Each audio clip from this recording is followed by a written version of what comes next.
તો આપણે પહેલાં લસણ નાખીશું અને આદુના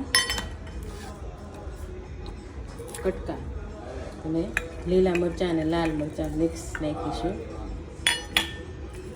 અને ધાણા પણ નાખીશું.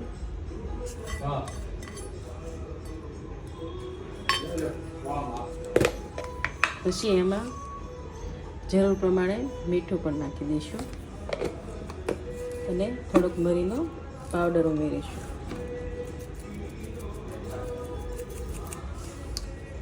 હવે આપણે એને મિક્સરમાં ક્રશ કરી દઈશું. તો આપણી ચટણી બની ગઈ છે સરસની. તો જુઓ મસ્ત બની ગઈ છે. તો તૈયાર છે આપણી લસણની ચટણી. તો ચાલો ખાવા.